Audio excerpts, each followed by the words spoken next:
In fulfillment of Scripture and obedience to God's will, Jesus goes to the cross so that a new covenant in his blood may bring forgiveness of sins. Even the soldiers who crucify him recognize him to be the Son of God. Congregation may be seated as we will be reading our gospel today dramatically in parts. We have our narrator, Lynn. You can go right up to the microphone there. And David will be our Jesus, reading from here. And I'm going to go sit in the gallery. And everybody else, you can go right to the pulpit. Okay. And I'll let you read the Holy Gospel. I already said that part, did I? No. The Holy Gospel according to St. Matthew. Glory to you, O Lord. One of the 12, who was called Judas Iscariot, went to the chief priests and said, "What will you give me if I betray him to you?" They paid him 30 pieces of silver, and from that moment he began to look for an opportunity to betray him.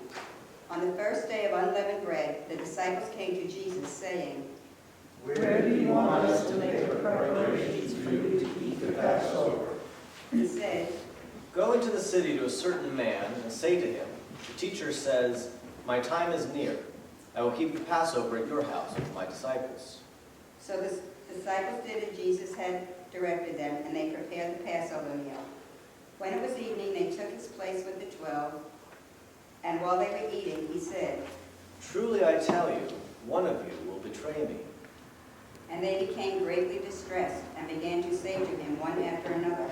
Surely not I, Lord. He answered, "The one who has dipped his hand into the bowl with me will betray me. The Son of Man goes as it is written of him. But woe to that one by whom the Son of Man is betrayed. It would have been better for that one not to have been born."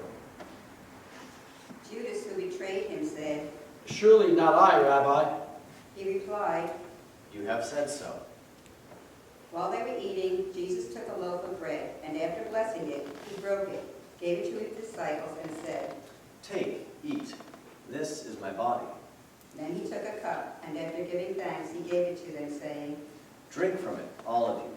For this is my blood of the covenant, which is poured out for many for the forgiveness of sins.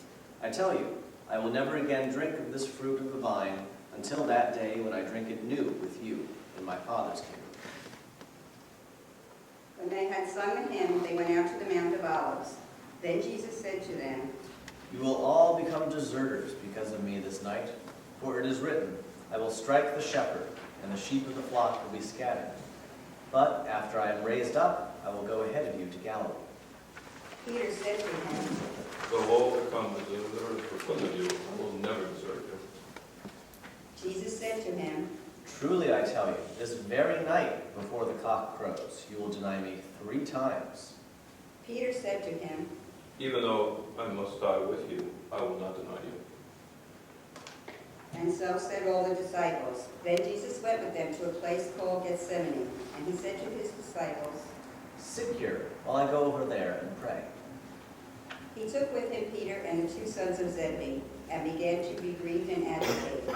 Then he said to them, I am deeply grieved, even to death. Remain here and stay awake with me. And going a little farther, he threw himself to the ground and prayed, My Father, if it is possible, let this cup pass from me. Yet not what I want, but what you want. Then he came to the disciples and found them sleeping, and he said to Peter, So, could you not stay awake with me 1 hour? Stay awake and pray that you may not come into the time of trial.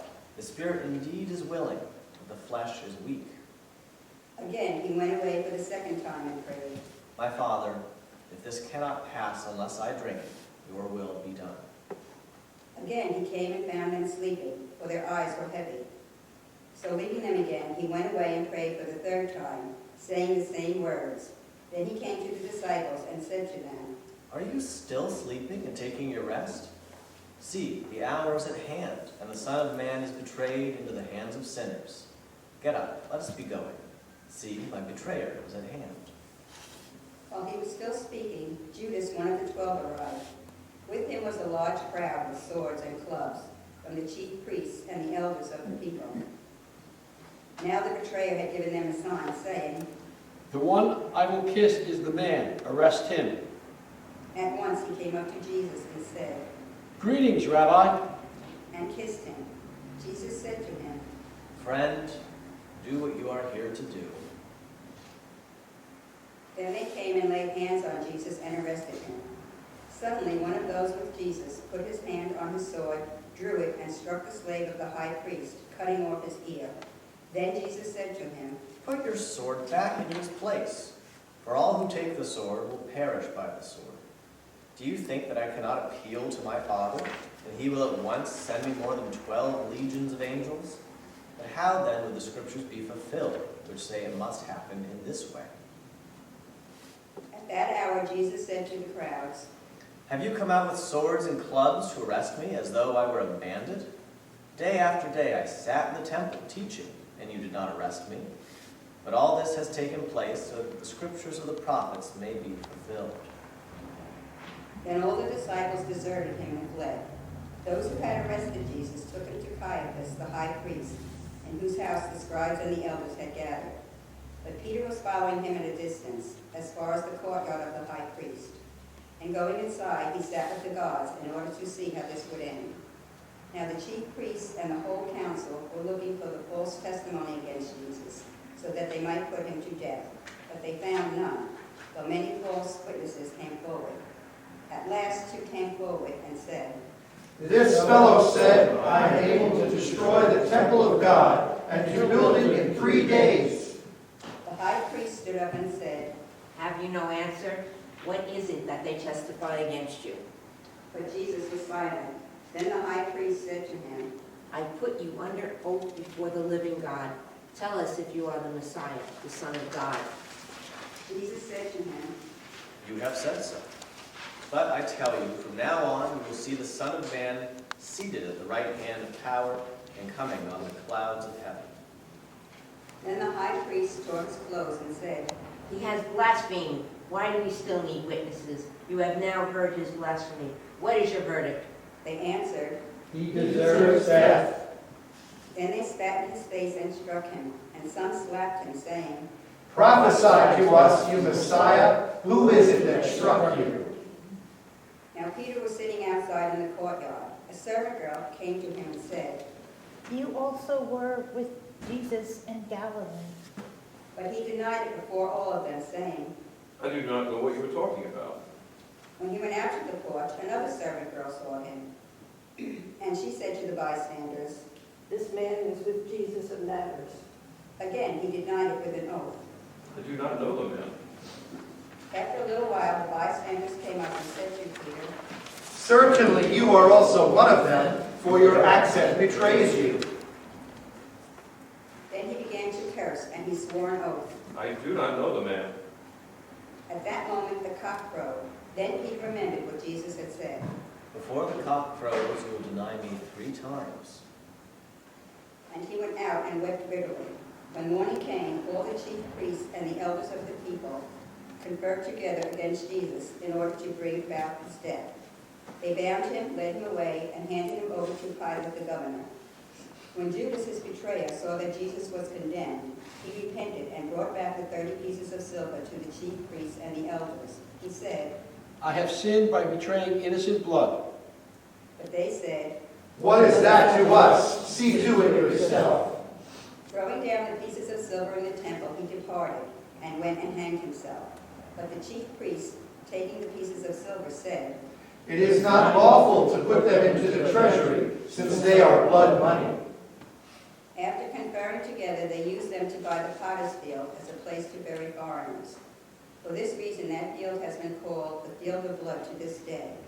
Then it was fulfilled what had been spoken through the prophet Jeremiah. And they took the 30 pieces of silver, the price of the one on whom a price had been set, on whom some of the people of Israel had set a price, and they gave them for the potter's field as the Lord commanded me. Now Jesus stood before the governor, and the governor asked him, Are you the king of the Jews? Jesus said, You say so. but when he was accused by the chief priests and elders, he did not answer. Then Pilate said to him, Do you not hear how many accusations they make against you? But he gave no answer, not even to a single charge, so that the governor was greatly amazed. Now at the festival, the governor was accustomed to release a prisoner for the crowd, anyone whom they wanted. At that time, they had a notorious prisoner called Jesus Barabbas. So after they had gathered, Pilate said to them, Who do you want me to release for you, Jesus Barabbas or Jesus, who is called the Messiah? For he realized that it was out of jealousy that they had handed him over. While he was sitting on the judgment seat, his wife sent word to him. Have nothing to do with that innocent man, for today I have suffered a great deal because of a dream about him. Now the chief priests and the elders persuaded the crowds to ask for Barabbas and to have Jesus killed. The governor again said to them, Which of the two do you want me to release for you? and they said, Barabbas. Pilate said to them, Then what should I do with Jesus, who is called the Messiah? all of them said, Let him be crucified. then he asked, Why? What evil has he done? but they shouted all the more. Let him be crucified. When Pilate saw that he could do nothing, but rather that a riot was beginning, he took some water and washed his hands before the crowd, saying, I am innocent of this man's blood. See to it yourselves. Then the people as a whole answered. His blood be on us and on our children. So he released Barabbas for them, and after flogging Jesus, he handed him over to be crucified. Then the soldiers of the governor took Jesus into the governor's headquarters, and they gathered the whole cohort around him. They stripped him and put a scarlet robe on him, and after twisting some thorns into a crown, they put it on his head. They put a reed in his right hand and knelt before him and mocked him, saying, Hail, King of the Jews! They spat on him and took the reed and struck him on the head. After mocking him, they stripped him of the robe and put his own clothes on him. Then they led him away to crucify him. As they went out, they came upon a man from Cyrene called Simon. They compelled this man to carry his cross. And when they came to a place called Golgotha, which means place of a skull, they offered him wine to drink, mixed with gall. But when he tasted it, he would not drink it. And when they had crucified him, they divided his clothes among themselves by casting lots. Then they sat down there and kept watch over him. Over his head they put the charge against him, which read, This is Jesus, the King of the Jews. Then two bandits were crucified with him, one on his right and one on his left. Those who passed by derided him, shaking their heads and saying, You who would destroy the temple and build it in 3 days, save yourself. If you are the Son of God, come down from the cross. In the same way the chief priests also, along with the scribes and elders, were mocking him, saying, He saved others. He cannot save himself. He is the King of Israel. Let him come down from the cross now, and we will believe in him. He trusts in God. Let God deliver him now, if he wants to. For he said, I am God's son. The bandits who were crucified with him also taunted him in the same way. From noon on, darkness came over the whole land until 3 p.m. And about 3 o'clock, Jesus cried with a loud voice, Eli, Eli, lema sabachthani. that is, My God, why have you forsaken me? when some of the bystanders heard it, they said, This man is calling for Elijah.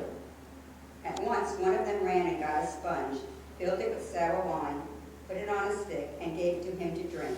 But the others said, Wait, let us see whether Elijah will come to save him. Then Jesus cried again with a loud voice and breathed his last. At that moment the curtain of the temple was torn in two, from top to bottom. The earth shook and the rocks were split. The tombs were opened, and many bodies of the saints who had fallen asleep were raised. After his resurrection they came out of the tombs and entered the holy city and appeared to many. Now when the centurion and those with him who were keeping watch over Jesus saw the earthquake and what took place, they were terrified and said, Truly this man was God's son. Many women were also there, looking on from a distance. They had followed Jesus from Galilee and had provided for him. Among them were Mary Magdalene and Mary the mother of James and Joseph and the mother of the sons of Zebedee. When it was evening, they came to a rich man from Arimathea named Joseph, who was also a disciple of Jesus. He went to Pilate and asked for the body of Jesus. Then Pilate ordered it to be given to him. So Joseph took the body and wrapped it in a clean linen cloth and laid it in his own new tomb, which he had hewn in the rock. He then rolled a great stone to the door at the tomb and went away. Mary Magdalene and the other Mary were there, sitting opposite the tomb. The next day, that is after the day of preparation, the chief priests and the Pharisees gathered before Pilate and said, Sir, we remember what this impostor said while he was still alive. After 3 days I will rise again. Therefore, command the tomb to be made secure until the third day. Otherwise, his disciples may go and steal him away and tell the people he has been raised from the dead. And the last deception would be worse than the first. Pilate said to them, You have a guard of soldiers. Go, make sure it is as secure as you can. So they went with the guard and made the tomb secure by sealing the stone. The Gospel of the Lord. Praise to you, O Christ.